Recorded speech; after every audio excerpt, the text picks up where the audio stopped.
ನಾನು ಕೂಡ ನಿಮ್ಮಿಂದಲೇ ಮಾಹಿತಿ ಅಲ್ಲದೆ ನಮ್ಗೆ ಅಧಿಕೃತವಾಗಿ ಎಲ್ಲಿ ಕೂಡ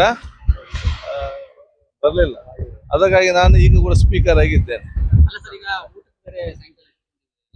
ಅದು ಈ ಒಂದು ಸಂಜೆಯ ಆ ಒಂದು ಸೌಹಾರ್ದ ಪ್ರೀತಿಯ ಔತಣ ಕೂಟಕ್ಕೆ ಮತ್ತು ಇದಕ್ಕೆ ಯಾವುದೇ ಸಂಬಂಧ ಇಲ್ಲ.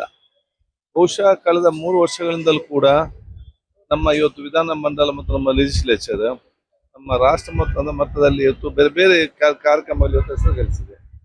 ಜನರ ವಿಶ್ವಾಸ ಕೂಡ ಇವತ್ತು ಗಳಿಸಿದ್ದಾರೆ. ಅದು ನನ್ನೊಬ್ಬನ ಪ್ರಯತ್ನ ಮತ್ತು ಕೆಲಸ ಮಾತ್ರ ಅಲ್ಲ. ನನಗೆ ತಳಮಟ್ಟದ ಗ್ರೂಪ್ ಡಿ ನೌಕರರಿಂದ ಹಿಡಿದು IAS ಅಧಿಕಾರಿ ಈ ಸರ್ಕಾರ ನೌಕರರಿದ್ದಾರೆ. ಅದು ದೀಪಕ್ ನೌಕರಿರಲಿ, ರಿಸೆಪ್ಷನ್ ಸ್ಟಾಫ್ ಇರಲಿ, ನಮ್ಮ ಡ್ರೈವರ್ಸ್ ಇರಲಿ, ಅದೇ ರೀತಿ ನಮ್ಮ ಆಫೀಸಲ್ಲಿ ಇರುವಂಥ ಬೇರೆ ಬೇರೆ ಸ್ಟಾಫ್, ಬೇರೆ ಬೇರೆ ವರ್ಗದ ಸ್ಟಾಫ್ಗಳಿರಲಿ, ಎಲ್ಲ ರಿಪೋರ್ಟರ್ಸ್ ಇರಲಿ, ಟೆಕ್ನಿಕಲ್ ಡಿಪಾರ್ಟ್ಮೆಂಟ್ ಅವರಿರಲಿ, ಇವರೆಲ್ಲ ಕೂಡ ಅವ್ರ ಜಂಟಿಯಾದ ಪ್ರಯತ್ನ ಮತ್ತು ಸಹಕಾರ ಕೊಟ್ಟ ಕಾರಣ ಅದು ಇವತ್ತು ಯಶಸ್ವಿ. ನಮ್ಮ ಸೆಕ್ರೆಟರಿಯಿಂದ ಹಿಡಿದು ಎಲ್ಲ ನಮ್ಮ PS ಆಫೀಸ್ ಸ್ಟಾಫ್ ಎಲ್ಲರೂ ಕೂಡ ಅದಕ್ಕೆ ನಾವು ಇವತ್ತು ಬುಕ್ ಮೇಳ ಮಾಡಿದ್ದೇವೆ. CP ಆಯಿತು, ಬೈನ್ಸೂರು ಸೆಷನ್ಸ್ ಆಯಿತು, ಮತ್ತು ಬೇರೆ ಎಲ್ಲ ಸೆಷನ್ ಕೂಡ ಅತ್ಯಂತ ಯಶಸ್ವಿಯಾಗಿ ರಾತ್ರಿ 2 ಗಂಟೆ ಆದರೂ ಕೂಡ ನಾವು 2:30 ಗಂಟೆಯಾಗಿ ನಾವು ಭಜನೆ ಮಾಡಿ ಹೋಗುವಾಗ 3 ಗಂಟೆ 2:30 ಗಂಟೆ ನಮ್ಮ ಸ್ಟಾಫ್ಗಳು 4 ಗಂಟೆ ಮನೆಗೆ ಹೋಗ್ತಾ ಇದ್ವು. ಯಾಕೆ ಎಲ್ಲ ಜನ ಮುಟ್ಟಿಸ್ಬೇಕು.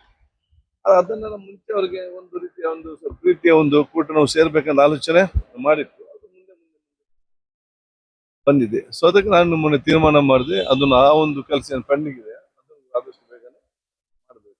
ನಾವು ಏನು ನಮ್ಮ ವಿಧಾನಸೌಧದಲ್ಲಿ ಡಿಜಿಟಲೀಕರಣ ಅದನ್ನು ಕೂಡ ಮೊನ್ನೆ MOU ಕೂಡ ನೇವಾದ ಮುಖಾಂತರ ಸೈನ್ ಆಗಿದೆ.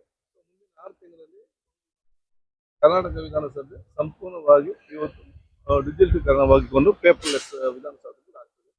ಅದಕ್ಕೆ ಬೇಕಾಗಿ ಇವತ್ತು ಕೇಂದ್ರ ಸರ್ಕಾರ ಜೊತೆ ಒಪ್ಪಂದ ಕೂಡ ಇವತ್ತು ನೇವಾ ಯೋಜನೆ ಅನುಷ್ಠಾನ ಮಾಡ್ತೇವೆ. 60% ಸೆಂಟ್ರಲ್ ಗವರ್ಮೆಂಟ್ ಕೊಡ್ತೇವೆ, 40% ಸ್ಟೇಟ್ ಗವರ್ಮೆಂಟ್ ಕೊಡ್ತೇವೆ.